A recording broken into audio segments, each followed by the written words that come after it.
the 5 medications I'm about to share with you require no prescription. You can walk into any pharmacy right now and buy them off the shelf. That is exactly what makes them so dangerous for anyone over 70. Because when something is easy to get, we stop treating it like a drug. We treat it like it's harmless. And for a body that has crossed the threshold of 70, that assumption can mean the difference between independence and a hospital bed. Here is something most doctors don't explain clearly enough during a 15-minute appointment. The human body processes medications in a fundamentally different way after 70. Your kidneys filter drugs out of your bloodstream more slowly. Your liver metabolizes compounds at a fraction of the rate it managed 20 years ago. Your brain becomes dramatically more sensitive to sedatives and anticholinergic compounds. A dose that was safe for you at 55 can now cause falls, memory impairment, kidney damage, and cognitive decline that gets mistaken for early Alzheimer's. Today, I'm covering 5 specific medications that illustrate this problem more clearly than any others. All 5 appear on the American Geriatrics Society's Beers criteria, the medically reviewed, regularly updated list of drugs considered potentially inappropriate for older adults. This isn't fringe medicine. It is mainstream geriatrics finally reaching the people who need it most. I'm Dr. Sarah Mitchell, and this channel is dedicated to translating current research into practical, actionable information for adults over 60. If you haven't subscribed yet, please do. We publish new evidence-based content every week designed specifically for you. Now, let's get into these 5 medications, and more importantly, what to do if you or someone in your family is currently taking any of them. The first category is benzodiazepines. You probably recognize the brand names more than the drug class: Xanax, Valium, Ativan, Klonopin. These are prescribed primarily for anxiety and insomnia. They do work in the short term. That effectiveness is part of why they're so widely used and part of why they're so consistently problematic for older adults. After 70, the brain's sensitivity to benzodiazepines changes significantly. Because the liver metabolizes these drugs more slowly, they accumulate. A dose meant to help you sleep at 10 p.m. may still be impairing your coordination when you get up at 3 a.m. for a glass of water. Multiple systematic reviews confirm that benzodiazepine use is associated with a substantially increased risk of injurious falls in older adults, falls serious enough to require hospitalization. Falls are the leading cause of fatal injury in adults over 65 in the United States. We're not talking about a minor side effect. And beyond the fall risk, benzodiazepines consistently impair memory, attention, and executive function in older adults, even when people feel they've adapted to the medication. The American Geriatrics Society explicitly lists the entire benzodiazepine class on the Beers criteria as drugs to avoid in older people. If you are currently prescribed Xanax, Ativan, or Valium, please do not stop taking it suddenly. Abrupt discontinuation can cause serious withdrawal, including seizures. This is a conversation to have with your doctor about a supervised gradual taper, and I'll tell you exactly what to bring to that appointment in a few minutes. Comment below right now. Are you or someone in your family currently taking any of the medications I've mentioned or will mention? Comment on the list. I want to see how widespread this actually is. The second medication on this list genuinely shocks people because it costs $6 at any drugstore: diphenhydramine, sold as Benadryl for allergies and as the active sleep ingredient in ZzzQuil, Unisom, and Tylenol PM. Millions of seniors take this every single night, confident that if it's available without a prescription, it must be safe. It isn't, not after 70. Diphenhydramine is one of the most potent anticholinergic drugs available over the counter. Anticholinergic means it blocks acetylcholine, the primary neurotransmitter your brain uses for memory and learning. Interfere with that chemical nightly for months or years, and the consequences are serious. A landmark prospective cohort study published in JAMA Internal Medicine in 2015 followed 3,434 adults aged 65 and older for over 7 years. Researchers found a clear dose-response relationship between cumulative anticholinergic drug use and dementia risk. Those in the highest use category had a 54% increased risk of developing dementia compared to non-users. The most common anticholinergic drugs in that study were first-generation antihistamines, exactly like diphenhydramine. A 2019 study published in JAMA Internal Medicine looking at nearly 60,000 dementia patients corroborated those findings. The evidence has continued to build every year since. Eleanor was 71 years old and had been taking 2 Benadryl tablets every night for nearly 5 years. Her doctor had actually suggested it for sleep. Over those years, her family watched her become increasingly forgetful. Repeated questions, confusion in familiar places, lost words mid-sentence. A new geriatrician reviewed her medication list and flagged the diphenhydramine immediately. Over the following 7 months after she stopped taking it under medical guidance, Eleanor's cognitive test scores stabilized and partially improved. Her daughter told me it felt like getting a piece of her mother back. The change was noticeable. The next medication is one that tens of millions of seniors reach for the moment their knees or back flare, and the kidney damage it causes develops silently without a single symptom until it's already advanced. Stay with me. The third medication is ibuprofen and naproxen, sold as Advil, Motrin, and Ali. These non-steroidal anti-inflammatory drugs are the first response to pain in most households. For occasional use in younger adults, they're generally manageable.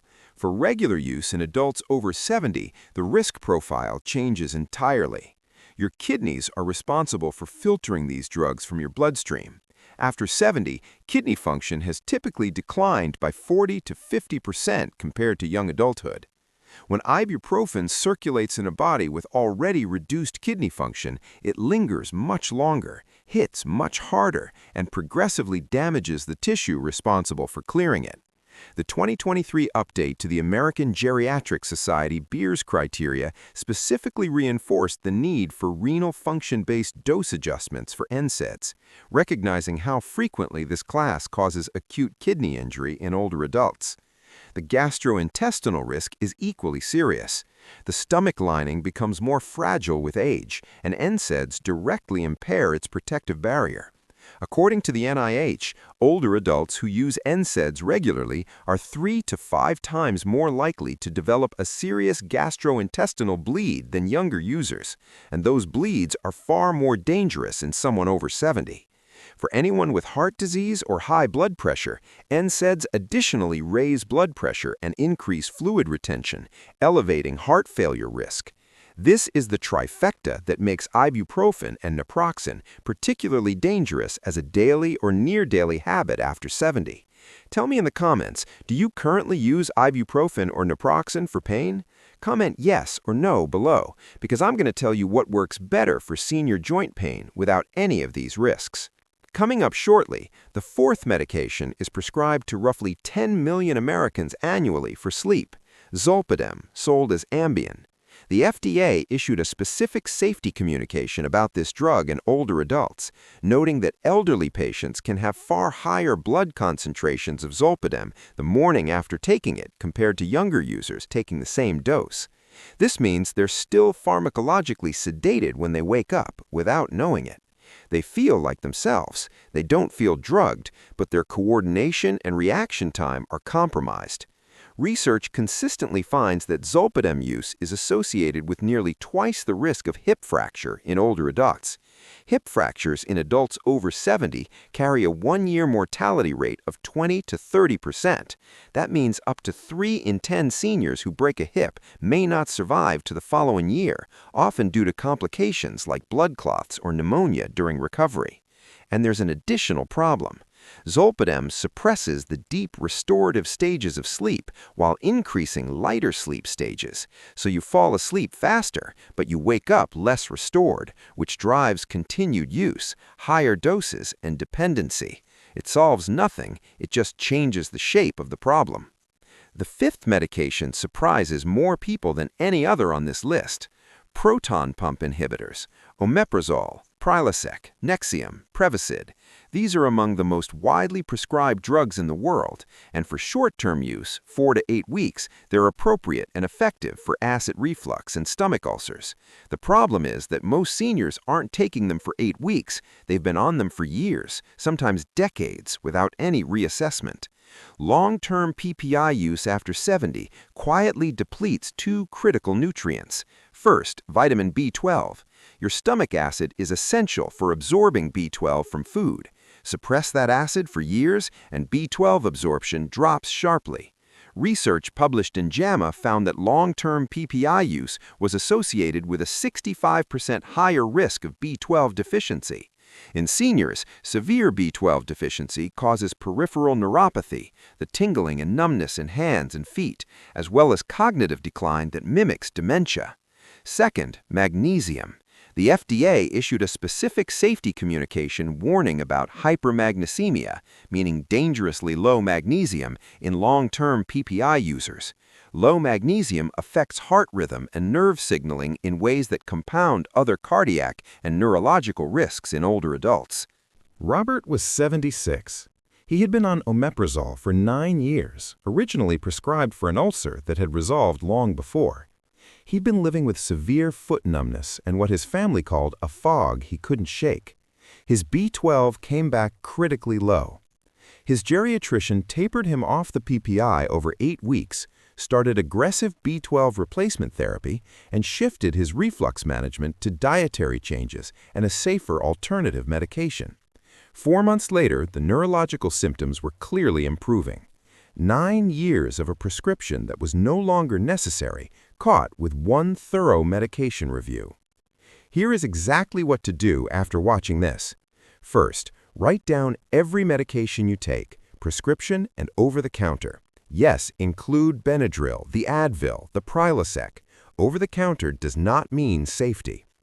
Second, bring that list to your doctor and ask specifically for a geriatric medication review, requesting evaluation against the American Geriatrics Society BEERS criteria, B-E-E-R-S. Those exact words will be immediately recognized. Third, for pain, ask your doctor about acetaminophen as a first-line alternative. It is significantly safer for kidneys and the GI tract in seniors at the correct dose, no more than 3,000 milligrams total per day for adults over 65. Fourth, for sleep, ask for a referral to cognitive behavioral therapy for insomnia, known as CBTI. Studies consistently show it outperforms every sleep medication for long-term outcomes with 0 drug interactions, 0 dependency, and no morning impairment. Fifth, if you've been on a PPI for more than 6 months, ask your doctor whether you still need it and whether your B12 level has been checked recently. A critical safety note before we close. Do not stop any prescription medication without speaking to your doctor first. Benzodiazepine withdrawal without medical supervision can cause life-threatening seizures. And for anyone managing heart disease, kidney disease, or multiple prescriptions simultaneously, any medication change requires careful, coordinated medical oversight. These 5 medications are not automatically dangerous for every person in every situation, but in adults over 70, used long-term without reassessment, the research is consistent. Your body has changed since you first started taking some of these drugs. Your medication list may need to catch up. Leave a comment below with one of 3 things. Comment, "Reviewing my list," if you're going to check your medications today. Comment your age and which of these 5 you want to ask your doctor about. Or comment, "Sharing this," if you're sending it to a parent or loved one who needs to see it.